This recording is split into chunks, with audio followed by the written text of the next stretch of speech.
দরজায় থাকা পাহারাদার ইমরানকে ভিতরে যাওয়ার অনুমতি দিল। ভিতরে ঢুকতেই ইমরানের নজর পড়ল আলিশা মেজে, দামি পর্দা এবং সুন্দর খিলানের ওপর। এক খাদেম তাকে ফিরুজ সওদাগরের কাছে নিয়ে গেল, যেখানে ফিরুজ তার মখমলের চেয়ারের মধ্যে বসেছিল। ফিরুজ বলল, এসো বাবা, তোমাকে আমার প্রাসাদে স্বাগতম।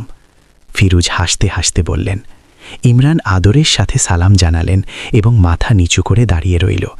ফিরুজ বলল, আমি তোমার ব্যাপারে অনেক কিছু শুনেছি, যে তুমি খুব সৎ এবং পরিশ্রমী। আমার কাছে তোমার জন্য একটা প্রস্তাব আছে। ফিরুজ জানালেন, তার ব্যবসায়িক কাজে একজন সৎ কার্যকারীর প্রয়োজন।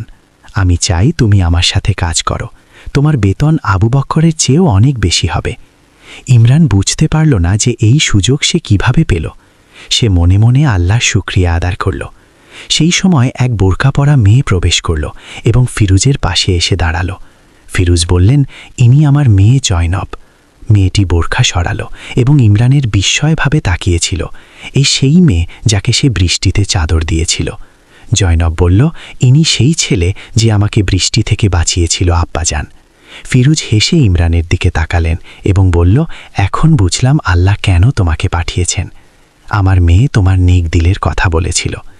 ইমরান লজ্জা পেয়ে ফিরুজের প্রস্তাব গ্রহণ করল, কিন্তু সে তার অসুস্থ দাদিমায়ের কথা উল্লেখ করল। তার দাদি খুব অসুস্থ এবং তার ওষুধের জন্য আমার টাকা দরকার। এটা শুনে ফিরুজের মন গলে গেল। তিনি অবিলম্বে নিজের ব্যক্তিগত হাকিমকে ডাকার হুকুম দিলেন। ফিরুজ ইমরানকে বলল, চিন্তা করো না, আমার হাকিম আমার দাদির চিকিৎসা করবেন। তুমি কাল থেকে আমার সাথে কাজ শুরু করো। ইমরানের চোখে খুশিতে পানি চলে এলো। সে মনে মনে আল্লাহর শুকরিয়া আদায় করল যে তার দোয়া কবুল হয়েছে। সে সন্ধ্যায় ফিরোজের হাকিম ইমরানের সাথে তার বাড়িতে পৌঁছাল এবং দাদিমায়ের পরীক্ষা করলেন। হাকিম কিছু ওষুধ দিলেন। ইনশাল্লাহ উনি তাড়াতাড়ি সুস্থ হয়ে যাবেন। ইমরান আল্লাহর নাম নিল এবং দাদিমাকে ওষুধ খাওয়ালো। কিছুদিন পর ইমরান ফিরোজের সাথে কাজ করতে শুরু করল। সে রোজ তার সাথে যেত, ব্যবসার নথিপত্র তৈরি করত এবং ফিরোজের ব্যবসায় সাহায্য করত। তার সততা এবং পরিশ্রমে সে খুব খুশি ছিলেন। দাদিমায়ের শরীরও দিন দিন ভালো হতে লাগল। 6 মাস কেটে গেল।